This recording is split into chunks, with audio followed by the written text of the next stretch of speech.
মানুষ ছিল, মায়ের কাছে অপেক্ষা ছিল সেই দিনের, আর অবশেষে সেই প্রতীক্ষারও যেন শেষ হলো। রাজ্যে তৃণমূল সরকারের বিদায়, বিজেপি সরকারের প্রতিষ্ঠা, মনোবাসনা পূর্ণ হয়েছে, এমনটাই দাবি তাদের। আর তাই দেরি নয়, ঢাকঢোল বাজিয়ে ভক্তি আর উৎসাহে জাগ্রত দেবী মহামায়ার চরণে পুজো দিয়ে মানত পূরণ করলেন গ্রামবাসীরা। বিশ্বাস আর রাজনীতির এই অদ্ভুত মেলবন্ধনে এদিন যেন উৎসবের রূপ নিল গোটা আয়োজন। মায়ের সামনে মাথা নত করে একটাই কথা, মানত রেখেছিলাম, এবার কথা রাখার পালা। বাঁকুড়া জেলার পাত্রসায়র থানার প্রত্যন্ত গ্রাম পাঁচপাড়া। গ্রামের মাঝেই রয়েছে জাগ্রত দেবীমা মহামায়ার মন্দির। স্থানীয় বাসিন্দাদের দাবি, 2026 সালের বিধানসভা নির্বাচনের আগে তারা মায়ের কাছে মানত করেছিলেন। তাদের প্রার্থনা ছিল, রাজ্য থেকে তৃণমূল সরকারের অবসান হয়ে বিজেপি সরকার প্রতিষ্ঠিত হলে ধুমধাম করে মহামায়ার পুজোর আয়োজন করবেন তারা। ভোটের ফল প্রকাশের পর নিজেদের সেই মানত পূর্ণ হয়েছে বলেই মনে করেছেন গ্রামবাসীরা। আর সেই বিশ্বাস থেকেই এবারে মায়ের পুজোর আয়োজন। সকাল থেকেই পাঁচপাড়ার পরিবেশটা ছিল একেবারে অন্যরকম। ঘুম ভাঙার আগেই যেন গ্রাম জেগে উঠেছিল পুজোর প্রস্তুতিতে। মন্দির চত্বর সাজানো হয়েছিল, শুরু হয়েছিল পুজোর তোড়জোড়। সময় যত গড়িয়েছে ততই বেড়েছে মানুষের ভিড়। কেউ এসেছেন মায়ের আশীর্বাদ নিতে, কেউ আবার এসেছেন সেই মানত পূরণের সাক্ষী হতে। ধূপের গন্ধ, পুজোর মন্ত্রোচ্চারণ আর মানুষের উচ্ছ্বাসে একসময় মুখর হয়ে ওঠে গোটা এলাকা। তবে এই পুজোর নেপথ্যে শুধু ধর্মীয় আবেগ নয়, জড়িয়ে রয়েছে রাজনৈতিক বিশ্বাসও। ভোটের আগে করা মানত, ভোটের ফলাফল এবং তারপর সেই মানত পূরণ করা, পুরো ঘটনাক্রমই যেন তৈরি করেছে আলাদা এক আবহ।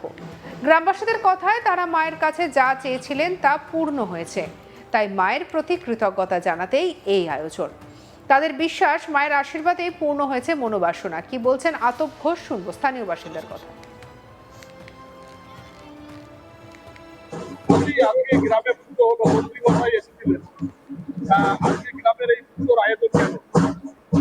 আজকে পুজোর আয়োজন আমাদের 26 সালে বিজেপি যদি আমাদের ক্ষমতায় আসে, তাহলে আমরা মায়ের ধানে জোড়া পাঁটা, জোড়া ঢাক মানসিক ছিল, তাই আমাদের মন্ত্রী মহাশয় এসে আমাদের সেই কাজটি সম্পূর্ণ করা।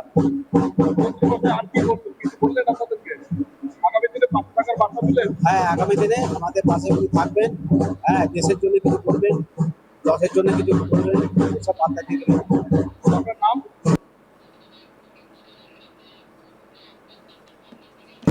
গ্রামবাসীদের এই পুজোয় সামিল হন পশ্চিমবঙ্গ সরকারের সমবায়, বন এবং পরিবেশ দপ্তরের প্রতিমন্ত্রী তথা স্থানীয় বিধায়ক দিবাকর ঘরামি। শুধু উপস্থিত থাকাই নয়, পুজোর আচার অনুষ্ঠান নিয়েও অংশ নেন তিনি। মন্দিরে গিয়ে মায়ের সামনে বসে পুজো দেন, নেন আশীর্বাদ। ফলে মানত পূরণের এই অনুষ্ঠান আরও তাৎপর্যপূর্ণ হয়ে ওঠে বলেই মনে করছেন স্থানীয়রা। কি বলছেন দিবাকর ঘরামি, শুনবো। এটা হচ্ছে নারায়ণপুর অঞ্চলের পাঁচপাড়া। এখানে মা মহামায়ার মন্দিরে পুজো দিলাম। পুজো দেওয়ার কারণ হচ্ছে 2026 বিধানসভা নির্বাচনের আগে এই এলাকার মানুষ তারা মানত করেছিলেন যে যদি পরিবর্তন হয় তাহলে এখানে এসে পুজো দিতে হবে আমাকে। তো মাঝে অনেক সময় পেরিয়ে গেছে, প্রায় 3 মাস পেরিয়ে গেছে। তো আজকে সময় পেয়েছি, এসেছি মায়ের কাছে পুজো দিতে, এলাকার সমস্ত মানুষকে নিয়ে। মায়ের কাছে একটাই প্রার্থনা যে মা সবাইকে ভালো রাখে। পুজোকে ঘিরে বিজেপির স্থানীয় নেতৃত্বের উপস্থিতিও ছিল চোখে পড়ার মতো। এদিন প্রতিমন্ত্রী ছাড়াও উপস্থিত ছিলেন সোনামুখী গ্রামীণ মণ্ডল 4-এর বিজেপি সভাপতি অনুপ ঘোষ এবং যুব সভাপতি স্বরূপ ঘোষ। তাদের উপস্থিতিতে রাজনৈতিক রঙও স্পষ্ট হয়ে ওঠে অনুষ্ঠানে। আমাদের কালেক নির্ভীক চৌধুরীর রিপোর্ট দেখাব।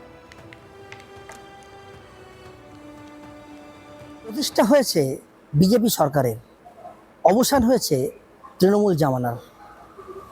বাঁকুড়া জেলার পাত্রসায়র ব্লকের পাঁচপাড়া গ্রামের বাসিন্দারা তাদের কুলের এবং তাদের গ্রামের যে জাগ্রত দেবী মা মহামায়ার কাছে মানত করেছিলেন।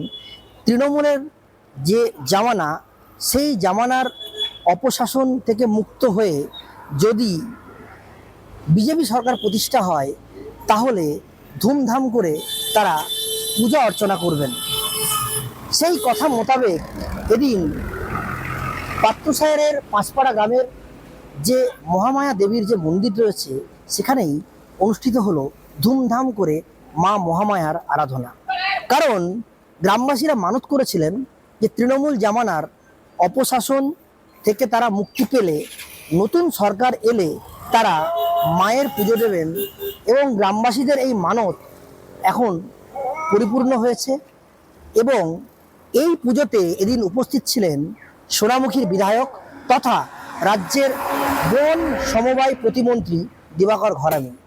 তার উপস্থিতিতেই ধুমধাম করে পাঁচপাড়া গ্রামের অধিবাসীবৃন্দ আয়োজন করেছিলেন মা মহামায়ার অর্চনা। কারণ তারা যে মায়ের কাছে মানত করেছিলেন, তৃণমূল জামানার অপশাসন থেকে তারা মুক্তি পেয়ে তারা বিজেপি সরকার পেলে তারা মায়ের কাছে যাগযজ্ঞ করে পুজো অর্চনা করবেন। এদিনের এই পুজো নিষ্ঠা ভরে যেমন দিলেন গ্রামবাসীরা, তেমনি তারা মা মহামায়ার কাছে তাদের যাতে এই সরকার ভালোভাবে পথ চলতে পারে তারও কিন্তু শুভকামনা করলেন। এদিনের এই পুজোতে মন্ত্রী দিবাকর ঘরামির সাথে সাথে উপস্থিত ছিলেন এলাকার আপামর বিজেপি নেতৃত্ববৃন্দ, সাথে প্রত্যন্ত পাঁচপাড়া গ্রামের অধিবাসীবৃন্দ। এখন দেখার বিষয় এটাই, রাজ্যে বিজেপি সরকার প্রতিষ্ঠিত হয়েছে, এখন কোন পথে অগ্রসর হয় আগামী দিনের রাষ্ট্র পরিচালনা করার নীতি। তবে সবকিছুর ঊর্ধ্বে গ্রামবাসীদের কাছে এদিন ছিল বিশ্বাসের দিন। যে কথা মায়ের কাছে দিয়েছিলেন সেই কথা রেখেছেন তারা, এমনটাই তাদের দাবি। তাই পুজো দিয়ে মায়ের সামনে দাঁড়িয়ে যেন স্বস্তির নিঃশ্বাস। মানত পূর্ণ হয়েছে, পুজোও হয়ে গিয়েছে। এখন তাদের একটাই প্রার্থনা, মহামায়ার আশীর্বাদে যেন সব সময় পাঁচপাড়ার মানুষের মাথায় থাকে আশীর্বাদের হাত। স্থানীয় বাসিন্দা আতপ কি বলছেন চলুন শুনি। আজকে গ্রামে পুজো হলো, মন্ত্রী মশাই এসেছিলেন। আজকে গ্রামের এই পুজোর আয়োজন কেন?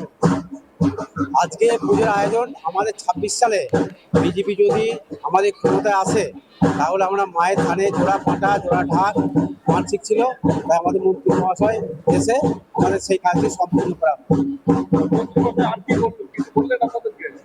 আগামী দিনে 5 টাকার বার্তা দিলেন। হ্যাঁ, আগামী দিনে আমাদের পাশে উনি থাকবেন, হ্যাঁ, দেশের জন্য কিছু করবেন, দশের জন্য কিছু করবেন, এসব বার্তা দিয়ে গেলেন। আপনার নাম? প্রতিমন্ত্রী দিবাকর ঘরামির কথাও শুনবো। এটা হচ্ছে নারায়ণপুর অঞ্চলের পাঁচপাড়া। এখানে মা মহামায়ার মন্দিরে পুজো দিলাম। পুজো দেওয়ার কারণ হচ্ছে 2026 বিধানসভা নির্বাচনের আগে এই এলাকার মানুষ তারা মানত করেছিলেন যে যদি পরিবর্তন হয় তাহলে এখানে এসে পুজো দিতে হবে আমাকে। তো মাঝে অনেক সময় পেরিয়ে গেছে, প্রায় 3 মাস পেরিয়ে গেছে। তো আজকে সময় পেয়েছি, এসেছি মায়ের কাছে পুজো দিতে এলাকার সমস্ত মানুষকে নিয়ে। মায়ের কাছে একটাই প্রার্থনা যে মা সবাইকে ভালো রাখে। সঙ্গে রাখুন আজ তাক বাংলাকে সাবস্ক্রাইব করতে ভুলবেন না।